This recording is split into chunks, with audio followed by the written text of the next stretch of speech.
Untuk mendukung channel ini, jangan lupa like, komen dan subscribe dan aktifkan lonceng kuning agar tidak ketinggalan video selanjutnya. Rahma tiba di kamar dan melihat layar ponselnya yang tergeletak di meja. Ia terkejut, sama sekali tak menyangka. "Halo, Assalamualaikum," sapanya setelah menerima telepon tersebut. Dan di ujung sana terdengar suara Bu Yana. "Waalaikumsalam, Rahma, apa kabar?" "Alhamdulillah baik, Bu. Ibu apa kabar?" "Baik juga." Bu Yana terdiam sesaat, seakan ragu, namun ia melanjutkan. "Rahma, kamu kapan bisa balik kerja? Kalau dari jadwal cuti kamu harusnya lusa sudah masuk. Tapi kalau kamu masih butuh waktu untuk..." "Enggak, Bu," Rahma buru-buru memotong. "Saya enggak butuh waktu untuk apa-apa. Besok saya sudah bisa masuk kerja." Bu Yana terkesiap. "Besok, Rahma, sungguh, gak apa-apa kalau kamu belum siap. Saya menelepon justru karena saya mau menyiapkan orang untuk bantu Uli di cabang Persada. Kamu bisa kembali kapan aja, gak usah buru-buru." "Gak apa-apa, Bu. Saya butuh berkegiatan. Di rumah aja, bikin saya kepikiran soal..." Rahma tak dapat melanjutkan kalimatnya. Bu Yana menghela napas iba. Sungguh ia tak tahu bagaimana rasanya menjadi seorang Rahma. Batal menikah dengan pujaan hatinya dan malah menjadi istri ketiga bosnya sendiri. "Ya udah, kalau kamu yakin itu yang kamu mau, besok kamu bisa masuk." "Makasih, Bu." "Sama-sama. Assalamualaikum." "Waalaikumsalam." Rahma menutup telepon. Entah akan seperti apa besok, ia tak mau membayangkan. Yang pasti, ia akan tetap bersikap profesional sebagai pegawai Bramantya. Toh pernikahannya hanya pura-pura, kan? Demi menyelamatkan muka orang tuanya di hadapan para tamu. Ia bukan istri sungguhan bagi Bramantya. Ia hanya pegawai yang mendapatkan pertolongan. Sementara, di cabang Persada, Bu Yana menoleh ke arah Bramantya yang duduk di sebelahnya, tampak penasaran menunggu pegawai kepercayaannya itu selesai menelepon dan memberitahu isi pembicaraan. "Gimana, Bu? Apa katanya? Besok Rahma akan kembali masuk kerja, Pak?" Bramantya terdiam, menyandarkan dagu di atas jari telunjuk dan ibu jarinya. Agak heran dengan keputusan Rahma. Ia pikir Rahma akan menghindari dirinya dengan berbagai cara. Bahkan Bramantya sempat meminta Bu Yana untuk meyakinkan Rahma untuk tetap bekerja kalau istri ketiganya itu malah menyatakan ingin mengundurkan diri. Bramantya tak ingin Rahma kehilangan pekerjaannya, baik jika ia tetap menjadi istrinya atau tidak sekalipun. Namun, ternyata Rahma justru akan kembali bekerja. Bramantya bergumam pendek. Memerhatikan Bramantya membuat Bu Yana menahan senyuman dan membatin. Ada yang lucu. Pak Bramantya tampaknya sungguh-sungguh perhatian kepada Rahma. Mungkinkah pernikahan itu bukan pura-pura di hati Pak Bramantya? Najla sedang memegang ponselnya. Di layar tampak nama Rahma. Sejak tadi, ia ingin menghubungi Rahma, tapi merasa ragu. "Apa sebaiknya aku ke rumah Rahma aja, ya?" Akhirnya Najla pun memutuskan untuk ke rumah Rahma saja. Bicara langsung lebih enak daripada lewat telepon. Najla mengeluarkan mobil setelah pamit kepada Ica dan Nabil. Dalam perjalanan, Najla merangkai kalimat yang hendak ia katakan kepada Rahma. Ia ingin Rahma tidak tersinggung apalagi sakit hati dengan apa yang ingin ia katakan. Saat melewati sebuah kafe kecil milik temannya, Najla memutuskan untuk mampir karena ia tahu di sana ada roti cinnamon yang enak sekali. Ia ingin membawanya sebagai buah tangan untuk Rahma dan orang tuanya. Najla parkir dan membuka pintu kafe. Tapi langkahnya terhenti saat melihat dua sosok manusia yang ia kenal. Jantung Najla berdegup cepat. Sedang apa mereka? Lena tersenyum ke arah Andi. Mungkin Andi tidak bisa menghadiahinya dengan berbagai barang mewah, tapi perhatian Andi membuatnya bahagia. Ia tak peduli lagi jika Bramantia tak pulang ke rumahnya. Toh setiap malam, selalu ada Andi yang menemaninya walau hanya lewat telepon atau chat. Andi mengusap sisa busa susu di ujung bibir Lena. Kayak anak kecil aja, minum pakai ada kumisnya. Lena tergelak pelan, bahagia. Mereka tidak menyadari, ada sepasang mata memandangi mereka dari ambang pintu. Namun sosok itu segera pergi, kembali ke mobilnya. Dan saat Najla, sosok itu, hendak masuk mobil, ia menoleh dan baru menyadari tak jauh dari mobilnya, ada mobil Lena. Lena dan Andi. Andi, anak buah Bramantia, suami Lena sendiri. Bisa-bisanya Lena mengkhianati Mas Bram yang begitu baik sama dia. Di mata Najla segera tergambar sosok Fadil. Andai Mas Bram tahu soal ini, apa yang akan terjadi? Mas Bram pasti akan menceraikan Lena. Najla sungguh merasa bersalah kepada Bramantia karena telah memilihkan Lena untuk jadi istri kedua. Kenapa tidak sejak dulu saja mereka bertemu Rahma? Kenapa sekarang setelah semua sudah kacau seperti ini? Setelah Najla pergi dengan mobilnya, muncul seseorang dengan sepeda motor, lalu masuk ke dalam kafe. Andi menyambutnya dengan semangat, memperkenalkannya kepada Lena. Mereka mengobrol santai dan akrab.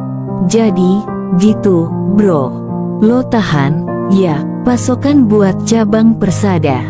Cabang gue juga kasih dikit aja. Nanti kita alihin stok elo ke apotek lain. Kurang lebih sebulanan lagi, lah. Masih gue rintis. Andi tersenyum ke arah pria itu. Tapi, kalau bos gue tanya, gimana? Lo tahu sendiri, bos gue sama bos elo kan CS. Pria itu tampak ragu. Bilang aja emang request dari kita. Masa bos lo iseng banget nanya-nanya ke bos gue? Nggak mungkin lah. Pria itu berpikir keras. Andi memberikan kode kepada Lena.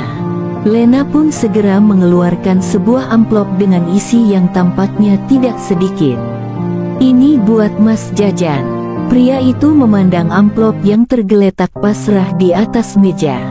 Dengan tangan sedikit gemetar, ia mengambil amplop tersebut dan memasukkannya ke dalam tas. Andi dan Lena tersenyum lega. Mata Andi berbinar. Bagus. Kalau pelanggan nggak bisa atau susah nemuin obat itu di semua cabang apotek Bramantia, mereka akan pindah ke apotek yang gue buka bareng Lena. Sebulan lagi, impian gue punya apotek sendiri akan terwujud. Najla dalam perjalanan galau. Apakah ia sebaiknya lanjut ke rumah Rahma? Hatinya sedang tak keruan. Karena, sejatinya, yang Lena khianati bukan hanya Mas Bram, tapi juga dirinya, yang sudah memilihkan Lena sebagai istri Mas Bram. Akhirnya Najla berbalik arah. Ia urung ke rumah Rahma. Padahal, yang ingin ia pintakan dari Rahma adalah untuk jangan segera mengambil keputusan untuk menceraikan Mas Bram. Ia teringat rangkaian kalimat yang sudah ia siapkan. Kalau kamu segera menceraikan Mas Bram, yang dirugikan adalah kamu sendiri. Di hadapan manusia, para tetangga dan kerabat, kamu akan dicap jelek. Akan jadi bahan omongan. Di hadapan Allah, kamu seakan mempermainkan kesakralan lembaga pernikahan. Dan satu hal lagi, ini yang berat untuk dikatakan, jangan kamu tinggalkan Mas Bram demi Teguh yang sudah mengkhianati kamu. Yang terakhir itu karena Najla sangat sakit hati dengan perlakuan Teguh kepada Rahma. Gadis itu begitu mencintai Teguh dan ia membalasnya dengan cara yang sangat menyakitkan. Kalau lelaki itu memang takut kepada ibunya, Sejak awal jangan sok berani mau menikah. Najla menghela napas. Walau begitu, ia lega Teguh bersikap seperti pengecut. Karena jika Teguh muncul dan jadi menikah dengan Rahma, Mas Bram tak punya kesempatan apapun lagi. Sekarang, paling tidak, Rahma sudah resmi menjadi istri Mas Bram. Najla hanya perlu sedikit kerja keras untuk mempertahankan pernikahan itu. Saat mobilnya melewati sebuah toko perhiasan, Najla mendapat ide. Ia membelokkan mobil ke arah toko itu dan parkir di depannya. Ia akan membelikan Rahma gelang dan akan ia kirimkan dengan nama Mas Bram. Najla tersenyum puas dengan idenya. Bahrun pulang dengan gerobak yang sudah kosong. Pelanggannya mengantre. Mereka yang mengenalnya sejak lama memberikan selamat atas pernikahan anak tunggalnya.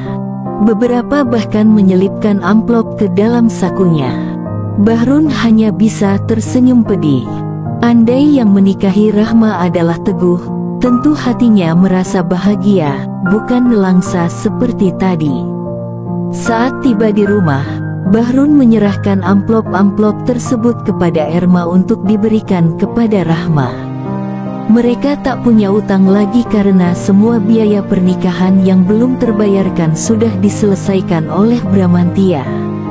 Namun, ketika menerimanya dari Bahrun, Erma mencibir. "Mana mau si Neng nerima, ayah? Sudah, disimpan aja, ditabung. Nanti kapan-kapan dikasihin ke si Neng, tapi nggak usah bilang kalau ini uang angpau nikahan dia."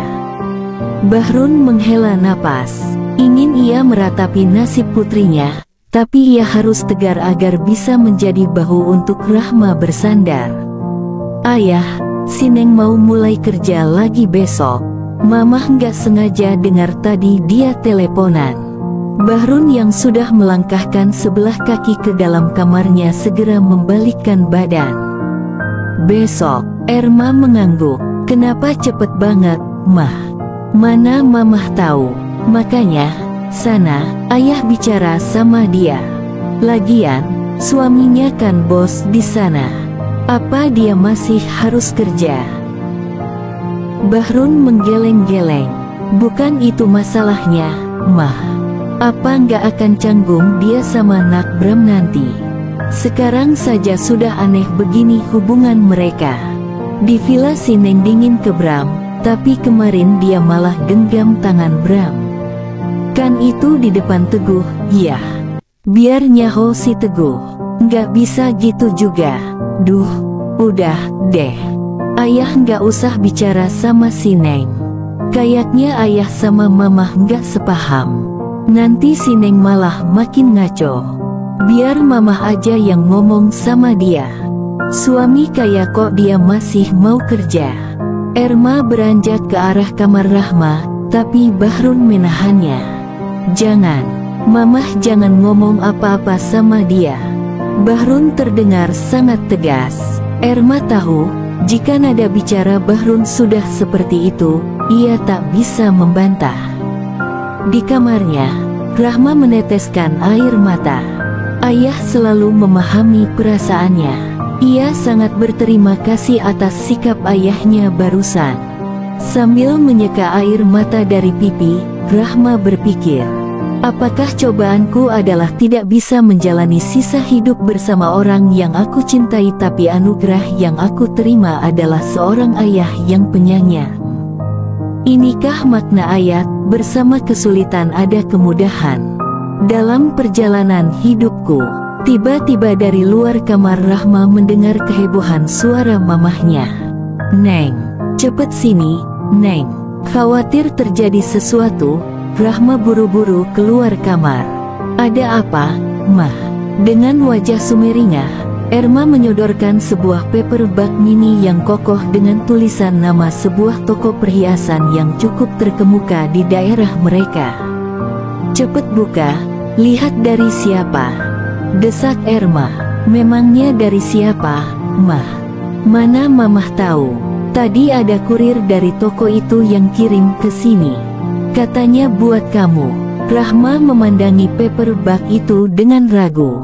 Namun kemudian ia mengintip ke dalamnya, lalu mengeluarkan kotak yang teronggok di dalamnya beserta sebuah amplop kecil. "Buka, Neng," desak Erma lagi. "Tunggu, Mah. Ini ada amplop, mungkin ada nama pengirimnya." Rahma mengeluarkan kartu dari dalam amplop tersebut dan tulisan di sana membuat napas Rahma terhenti sejenak. "Semoga kamu suka. Dari Bram." Erma mengintip dari samping tubuh Rahma dan terbelalak senang. Rahma membuka kotak itu, dan di sanalah gelang itu. Ukurannya tidak besar, tipis saja, dan terdapat seperti liontin kecil yang menjuntai berbentuk kunci dengan batu berlian berukuran kecil yang justru terlihat sangat manis. Entah bagaimana, seperti itulah gelang impiannya selama ini. Mata Rahma berkaca-kaca. "Mas Bram membelikan gelang ini untuknya. Dipakai, Neng," pinta Erma dengan suara seperti tercekat haru. Rahma buru-buru menggeleng. "Enggak, Mah. Mau Neng kembalikan." Erma terbelalak tak percaya. "Ini hadiah dari suami kamu, Neng." "Hanya suami pura-pura, Mah." Bahrun tak tahan lagi. Sejak tadi ia memilih diam, tapi kini ia mendekat. Pernikahan Neng dan Nak Bram bukan pura-pura. Itu sungguh-sungguh di hadapan Allah. Bram sudah bersikap sebagai suami yang baik. Jadi, mulailah Neng bersikap sebagaimana seorang istri yang solehah sebelum Allah murka sama Neng. Rahma terbelalak mendengar ucapan Bahrun. Ada kebenaran di sana, tapi kebenaran itu sangat pedih. Rahma tiba di apotek sesuai dengan jam kerjanya, mempersiapkan segala sesuatu seperti biasa. Namun Uli justru berubah. Gadis yang tidak bisa datang ke acara pernikahan Rahma namun sudah mendengar semua dari Bu Yana menjadi kikuk. "Kamu kenapa sih, Li? Dari tadi kamu menghindari aku terus. Jijik sama aku, ya? Sama status aku, Dek?" Uli terkejut, bukan hanya karena apa yang Rahma ucapkan barusan, tapi juga cara Rahma mengucapkannya. Ia tak pernah mendengar Rahma seketus itu. Bukannya menjawab, Uli malah semakin tertunduk. Rahma menghela napas frustasi. Ia terduduk dan tiba-tiba matanya terasa berair. Namun ia segera memalingkan wajah dan buru-buru menghapus air matanya sebelum sempat jatuh ke pipi. "Aku tahu, aku istri ketiga. Aku hina banget, Li. Tapi harus kayak gini banget kamu ke aku. Kamu teman aku, Li. Kamu pasti tahu aku nggak mau kayak gini." Dan terdengarlah isakan dari bibir Uli. Rahma terkejut dan menoleh. "Kenapa kamu nggak tahu?" "Nggak tahu." Rahma benar-benar menahan emosinya menghadapi Uli, padahal ia ingin sekali meledak. Tapi ia sadar, bukan Uli yang harus menjadi samsaknya.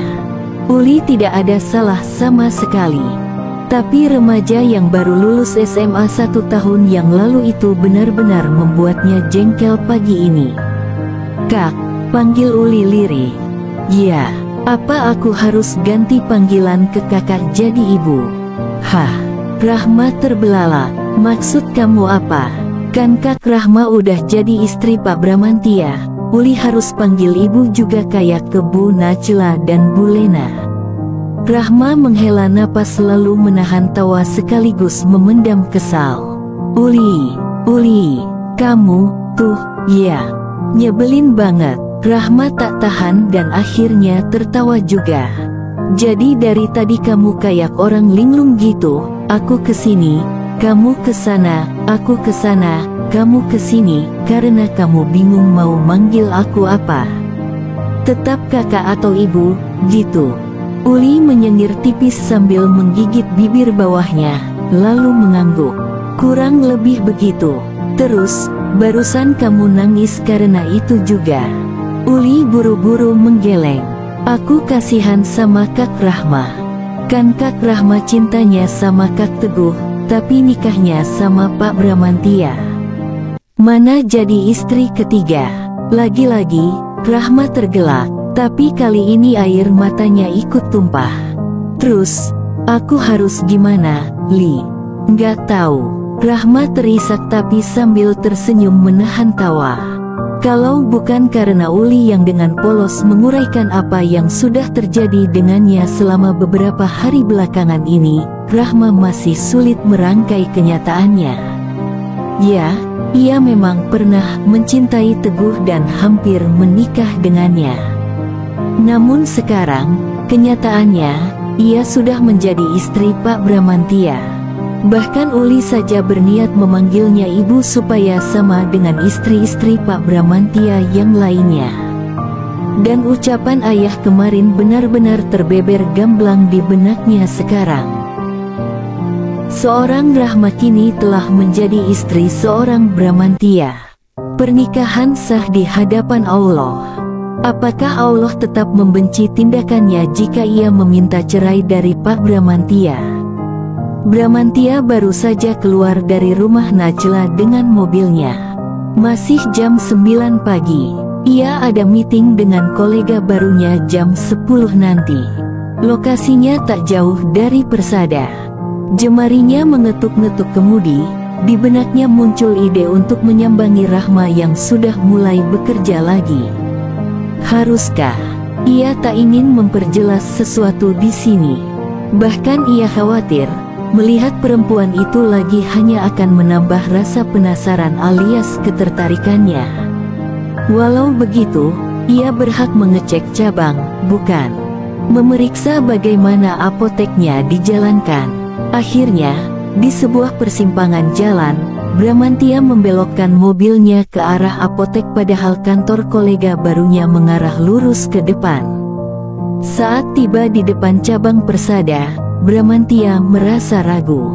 Tapi sudah kepalang tanggung. Pasti mobilnya sudah terlihat dari dalam.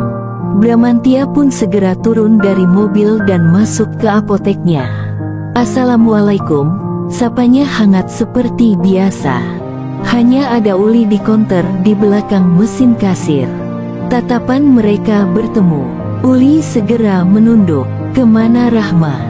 Dia jadi masuk, kan? Apa aku harus tanya Uli? Tapi kok rasanya agak aneh. Uli, Rahma mana? Itu terdengar seperti pertanyaan seorang atasan yang mencari bawahannya atau suami yang sedang mencari istrinya. Bapak cari Bu Rahma. Bibir Bramantia refleks terbuka sedikit akibat keterkejutannya. Pertama, Uli polos banget.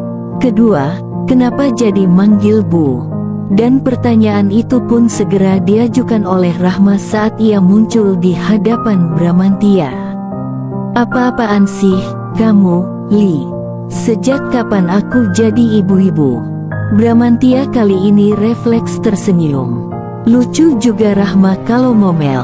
Ada perlu apa, Pak? Tanya Rahma dengan nada formal. Pak, baiklah, dipanggil Pak juga gak apa-apa.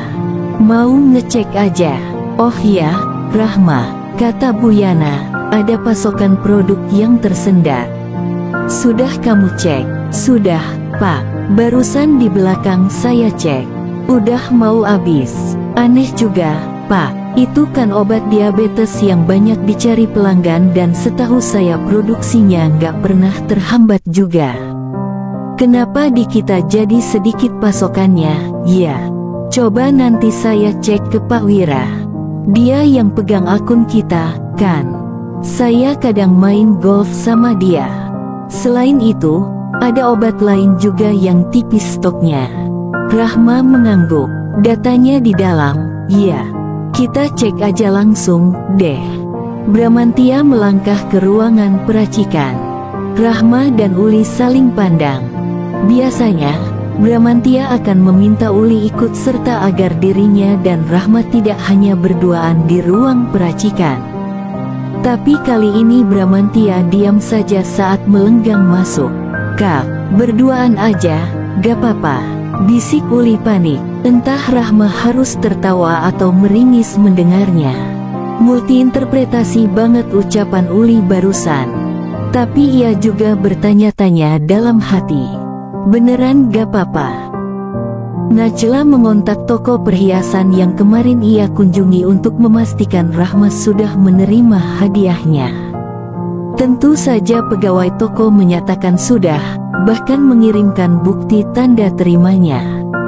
Namun Najla heran, apakah Rahma tidak berkata apa-apa kepada Mas Bram, belum mengucapkan terima kasih? Karena ia yakin Mas Bram akan segera tahu bahwa itu ulah Najla dan segera menegurnya. Menanyakannya langsung kepada Mas Bram akan terasa aneh dan janggal. Jika Rahma benar-benar belum membahasnya dengan Mas Bram, akan jadi bumerang bagi Najla sendiri. Akhirnya Najla nekat, ia menghubungi Erma. Pada tanda terima, nama Erma yang tertera di sana. Najla menunggu beberapa saat hingga akhirnya teleponnya diterima oleh Erma. Ya, assalamualaikum, Bu Najla. Waalaikumsalam, Bu Erma. Jangan panggil Bu Najla, panggil nama aja. Kita kan sudah jadi keluarga sekarang. Mendengar ucapan Najla, Erma meringis. Keluarga? Iya, Nak Najla. Ada apa? Najla tersenyum. Maaf ganggu pagi-pagi. Rahma gimana kabarnya, Bu? Oh, si Neng sudah masuk kerja hari ini, Nak. Kening Najla berkerut. Masuk kerja? Oh, gitu, Bu. Ya sudah, nanti saya telepon langsung aja ke Rahma. Najla hampir saja bertanya apakah Rahma sudah menerima paket untuknya kemarin, tapi untung saja ia tersadar dan mengurungkannya. Kalau Bu Erma mau membahasnya denganku, ia pasti sudah mengatakannya. Iya, Nak, langsung telepon aja ke si Neng. Baik, Bu. Assalamualaikum. Waalaikumsalam. Erma baru saja hendak menutup telepon tapi ia batalkan. Nak Najla. Najla yang belum menutup teleponnya mendengar. Ya, Bu. Kemarin ada paket buat si Neng, dari Nak Bram. Najla menghela napas lega. Akhirnya tujuan utamanya menelepon tersampaikan juga. Oh, ya, Bu. Iya, perhiasan. Tapi si Neng mau kembalikan katanya. Najla mencelos. Ia tahu, Rahma tak pernah dibutakan oleh harta. Tapi ia pikir, setidaknya, hati Rahma akan terketuk. Bukan oleh perhiasan itu, namun oleh perhatian Mas Bram, suaminya sendiri. Semoga nggak dikembalikan, ya, Bu. Mas Bram pasti tulus banget ngasihnya ke Rahma. Iya, mudah-mudahan begitu, Nak. Iya, Bu. Dibujukin aja Rahmanya. Mari, Bu. Assalamualaikum. Waalaikumsalam. Kali ini Erma benar-benar menutup telepon. Ia mengernyit. Apa iya Najla nggak cemburu sama sekali? Aku tadi sengaja bilang soal perhiasan itu karena mau ngetes Najla cemburu atau enggak. Tapi dari nada suaranya sepertinya dia nggak cemburu. Erma menghela napas. Sejujurnya, aku masih penasaran, kenapa Najla mau suaminya nikah berkali-kali begitu. Aneh. Rahma dan Bramantia sudah duduk berhadapan di ruang peracikan. Rahma hanya bisa tertunduk. Bramantia menatapnya dalam. Ingin rasanya Bramantia mempersilakan Rahma menggugat cerai dirinya jika perempuan di hadapannya ini sama sekali tak ingin bersamanya. Namun hatinya selalu melarang meskipun otaknya kerap mengatakan bahwa itu tindakan paling logis yang bisa ia lakukan. Rahma, panggil Bramantia akhirnya. Sampai kapan kita akan diam-diaman kayak gini? Rahma mengangkat wajahnya dan menatap Bramantia. Senyuman tanggung tersungging di bibirnya. Kan Pak Bram yang mengajak memeriksa data pasokan di sini. Rahma menunjuk ke layar monitor di sebelahnya.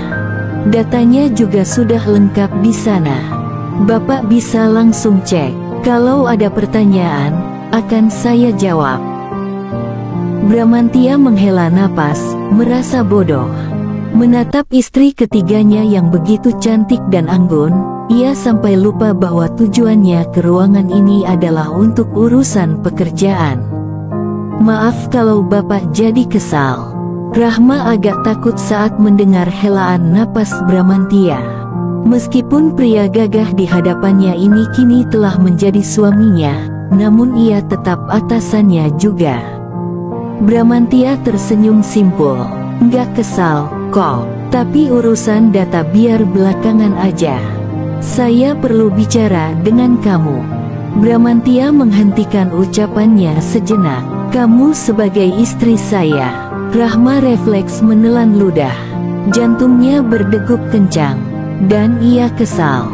Kenapa kalimat yang diucapkan Bramantya dengan begitu tegas namun lembut barusan membuat hatinya tak keruan. Rahma tak ingin membiarkan semua ini. Saya juga mau bicara sama Bapak. Tolong berhenti panggil saya Bapak. Saya nggak bisa. Bramantya menghela napas. Rahma mengambil tasnya dan mengeluarkan kotak perhiasan yang ia terima kemarin, meletakkannya di meja. Bapak ambil lagi gelang ini. Saya nggak bisa terima. Bramantya mengernyit. Ia membaca pesan di atasnya. Semoga kamu suka. Dari Bram. Tulisan tangan siapa itu?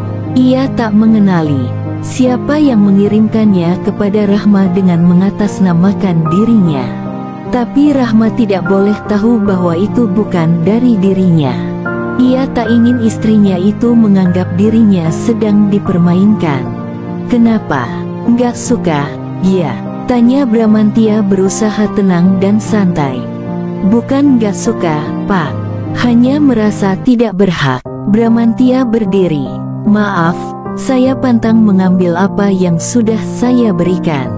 Oh, ya, soal pasokan, kamu bicarakan saja dengan Bu Yana. Saya baru ingat, saya ada janji lain sebentar lagi. Assalamualaikum.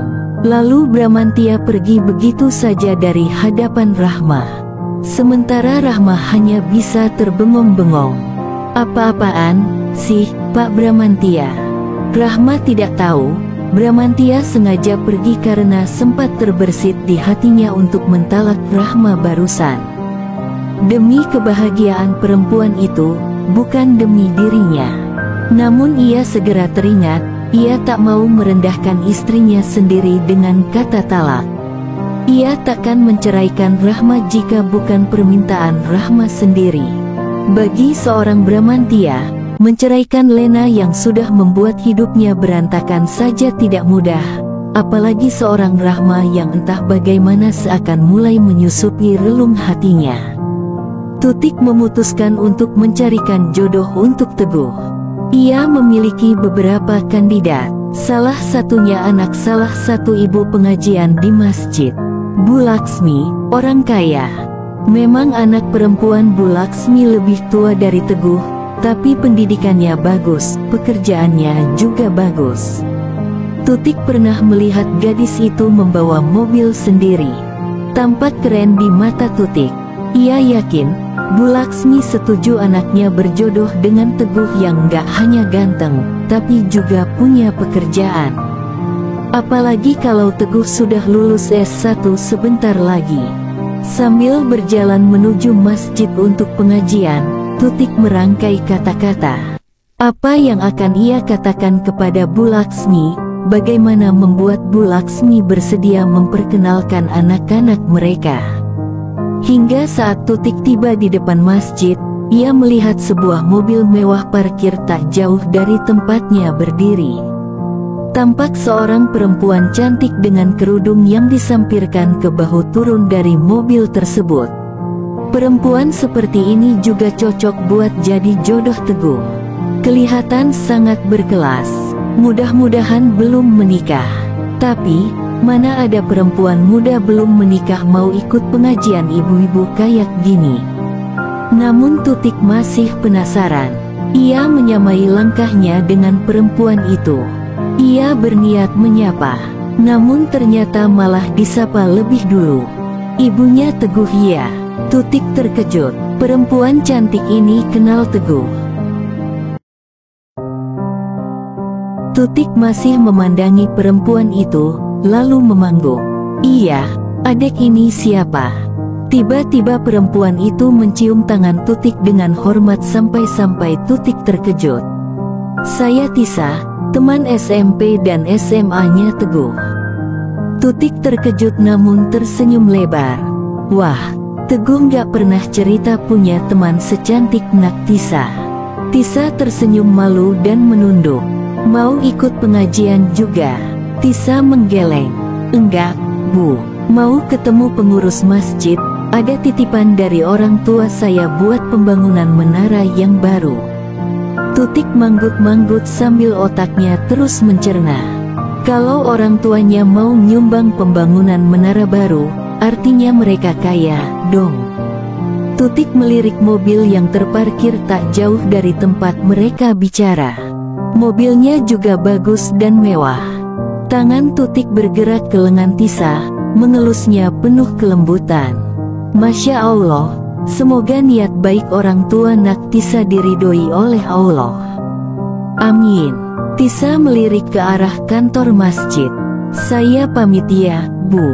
Salam buat Teguh. Iya, nanti disampaikan ke Teguh.